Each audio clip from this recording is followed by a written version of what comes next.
Today, we're going to talk about guns that aren't necessarily bad, but buyers often wish they hadn't bought them for a list of different reasons.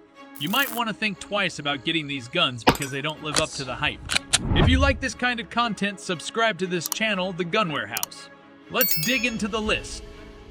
On number 7 is the P-09 C Nocturne. One of those weapons with everything going for it until it didn't is the P-09 C Nocturne. Though it included several much-needed improvements like the revised P7, it also raised some grave dependability issues. Though CZ enthusiasts expected this model to live up to its predecessor, it turned out to be more of a letdown than an improvement. Lightweight and simple to handle, this rifle has a 4-inch double single action system with a polymer frame. It has an optics mount for the Shield RMS, a backstrap system, and a fresh textured grip. Though on paper, all of this sounds fantastic, the reality is different. Something its bigger sibling, the P7, never battled. The P9C failed several times to feed during testing. While some shooters never had malfunctions, others, especially those with inferior grip strength, found it almost useless. Even more annoying is the fact that the past models, the P7 and P9, were hailed for their reliability. Thousands of rounds were fired without problems. It was disheartening to see this new model fail right out of the box. Some blame post-2020 manufacturing inconsistencies, while others suggest it's just a bad batch. Either way, reliability should be your first concern if you search for a defense handgun. This gun simply does not cut it. At over $700, the P-09 C Nocturne is expensive for something that may not be useful when most needed. Although CZ handguns have not been very visible in Hollywood, they have made appearances in big-budget films, such as John Wick and Extraction. If you are thinking about a CZ, you might want to stick to the older, tested models instead of risking this one. Next at number 6 is the Desert Eagle, a gun that is both famous and impractical. This behemoth has been immortalized in movies like The Matrix, Snatch, and Deadpool. It seems like the most powerful pistol ever, doesn't it? Owning one, on the other hand, is a whole different story. First off, this thing is massive. It's like carrying a steel brick because it weighs over 4.5 pounds when it's not loaded. After you load it, the gun will weigh more than 5 pounds. That will be hard to carry in a holster if you can even find one that fits. For self-defense, you should have a gun this smaller and easier to move around. A Glock 19 or 6 Sauer P320 is a good example of this. They are easier to conceal and much more effective when you need them to be. Let's talk about the 50 AE ammo. Yeah, it's powerful, but it costs a lot, about $3 for each round.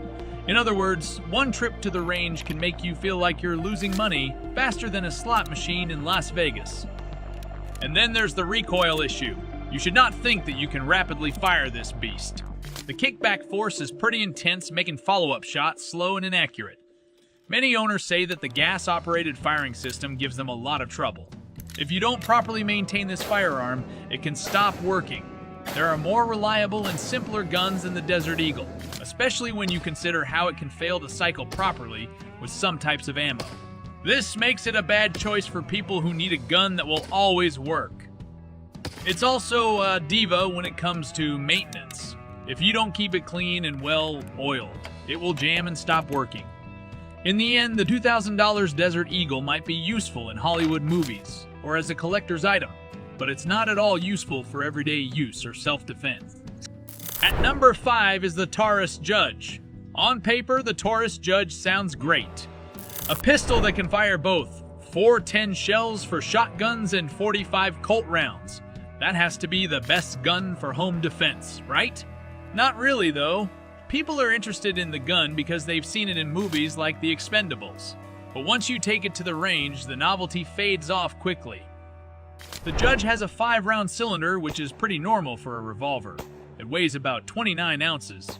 What's wrong is that the short barrel doesn't spread the 410 shells the way you'd like them to. It's advertised as a weapon that can be used for both personal defense and hunting, but the truth is that when fired from farther away, the A410 shells don't offer great stopping power. In a home defense situation, you would want a gun that can quickly disable an intruder at close range. However, The Judge's spread pattern makes it possible to miss a target or only lightly hurt them. You might as well shoot an attacker with a birdshot and hope they get scared enough to run away. What about the, 45 Colt? You can stop people with it, but it only holds 5 rounds, while semi-autos can hold twice that. When you shoot the or 10 rounds, the recoil is also very strong, which makes accuracy even worse. Then there's the trigger. Taurus isn't known for its smooth triggers, and the Judge is no different. It's often heavy and gritty, which makes it harder to get good shots than it should be. Taurus's manufacturing methods raise worries about quality control, which makes things even worse. Some Judge revolver owners have good experiences with their guns, but the fact that the quality isn't always the same is a big risk. You could get a Judge you can rely on, or you could get one that always misfires. You could be putting yourself in danger if your gun jams when you need it most. You can buy one for between $450 and $600, but many people sell them after learning they're just a gimmick rather than a practical gun. When it comes to self-defense, it's best to get a revolver or semi-automatic pistol from a trusted brand like Ruger or Smith & Wesson. These guns will work reliably when you need them to. Moving forward to 4 on this list is the Kel-Tec PF9. The Kel-Tec PF9 is a gun that you might have looked at if you were on a tight budget and needed a concealed carry gun to move around with. It looks like a great deal at about $30. You'll get what you pay for, though. People used to praise this pistol as one of the thinnest 9mm firearms, but after shooting it, you can see that it's not very good. It only weighs 12.7 ounces when it's not loaded, which makes it easy to carry but bad for shooting. After a few magazines, the recoil is snappy, painful, and just plain unpleasant. Besides that, the PF9's design leaves a lot to be desired. Most people can't get a good grip on the gun because the grip is too small. This makes the gun feel shaky and hard to control.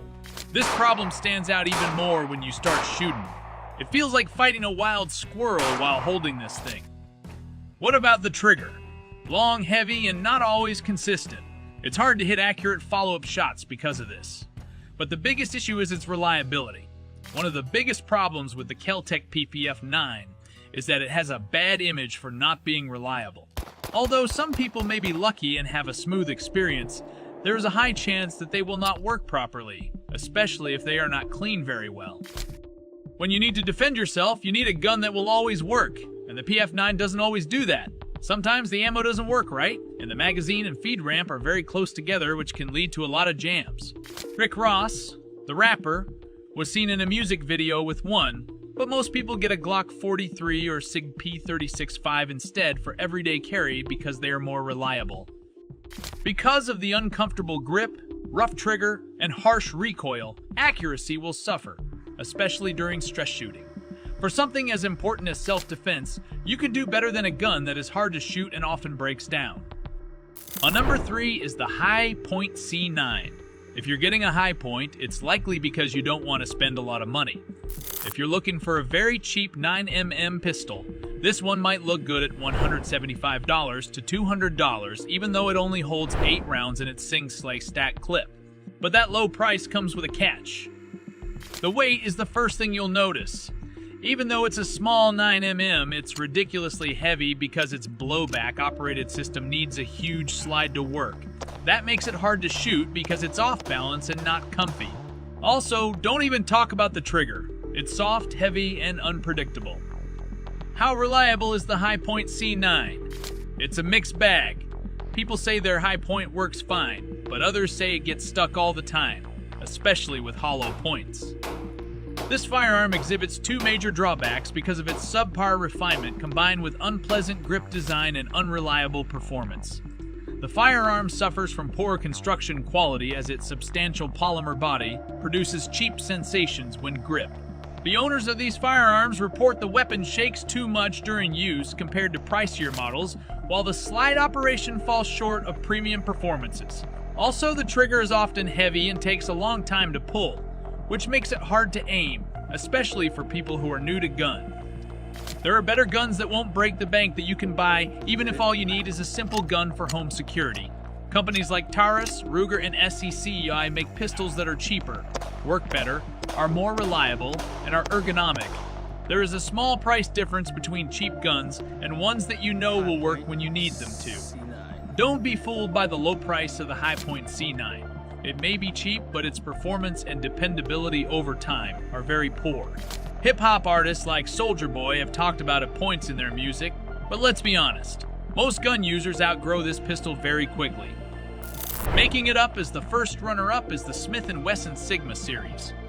The Smith-Wesson Sigma series has a number of striker-fired pistols that are meant to be an affordable choice compared to other handguns, but the series failed in a number of important areas. Models like the SW9VE, SW40VA, SW9F, and SW40F are part of this series. These guns all have a polymer frame and a steel slide, but their calibers and magazine capacities are different. Prices are usually between $250 and $350, so it's a good choice for people on a budget. However, the trigger is the biggest problem.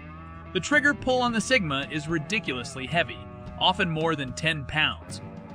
So it's hard to be accurate, especially for people who are just starting to shoot. It was very hard to get accurate with early models because they had a heavy, rough pull. In fact, many owners got upset because they couldn't make quick, accurate follow-up shots because the trigger pull wasn't smooth. This could be a big problem when you're trying to defend yourself because you need to be quick and accurate. Some of these trigger problems have been fixed in newer models, but many owners still have the same issues, especially after long use. Also, even though the polymer frame was made to look like a Glock, it's not always comfortable to hold. A lot of the time, the grip feels too smooth, and some models have finger holes that are too small for some hand sizes. For people who want a gun that fits naturally in their hand, this could make them tired and less effective over time. Users depend entirely on the pre-installed safety system because they have no manual safety function. Not all people may find this arrangement suitable. Although the Sigma has a low price tag, it does not have the reliability and work performance of products at its price level. Shooters can spend a little more money and get the Smith & Wesson M&P series, which has a much better trigger and general handling. Because of its flaws, the Sigma is not a good choice for either experienced or new users, as they will quickly see that performance is lower. No matter how cheap the Sigma is, it might end up being more of a pain than a pleasure to use. Many Sigma owners eventually switched to Smith & Wesson's M&P series or another brand because they realized they could have spent a little more on a much better gun. Sigmas have been seen on TV shows like Breaking Bad, but that doesn't mean they're the best for self-defense or carrying. Finally, the first on our list is the Diamondback DB9.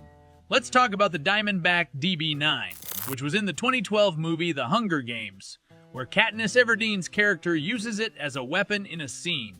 It is a pistol made to be very light and easy to carry hidden. At only 11 ounces and very thin, it looks like a great everyday carry weapon. Despite its light and compact design, the DB9 has some serious drawbacks that make it a frustrating choice for concealed carry. One of the most common complaints about the DB9 is its sharp recoil. While the lightweight design makes it easy to carry, it's not necessarily fun to shoot. The recoil can be difficult to manage, especially for less experienced shooters, and it can cause discomfort after just a few rounds. This makes the DB9 a less than ideal choice for range time or extended practice. The trigger is another issue. While the gun is striker fired, the trigger is long and often inconsistent, which leads to poor accuracy. When shooting, it's difficult to maintain control of the weapon, which compromises the ability to make follow-up shots quickly or accurately. In a defensive situation, this could make the difference between hitting the target or missing entirely. Even worse, DB9s are known to be picky about ammunition and often have trouble firing and ejecting. Many owners have reported failures to feed, eject, or cycle properly, especially when using hollow point ammunition. This kind of unreliability is a significant concern for any firearm, particularly one that's intended for self-defense. When your gun isn't firing consistently, you're left with a tool that's not dependable when you need it the most. Additionally, the DB9's slim design might make it easy to conceal, but it can be uncomfortable to shoot, especially for people with larger hands. The grip is narrow and doesn't provide much stability, which means it's easy to lose control of the weapon after firing. While it may look appealing for its lightweight and slim design, many shooters end up frustrated by the DB9's performance. While the DB9 is marketed as a lightweight, ultra-compact handgun, Its performance issues make it a poor choice for someone looking for reliability and accuracy. For a similar price of about $250 to $350, you can get guns like the SIG P365 or Springfield Hellcat, which provide better shooting comfort, reliability, and performance. Ultimately, the DB9's shortcomings in recoil management, trigger consistency, and ammo reliability make it a firearm you may quickly regret buying once you experience its flaws firsthand. That's about that, buddies. These are the guns you shouldn't buy. You won't want to miss the next video that's about to appear on your screen. See you then!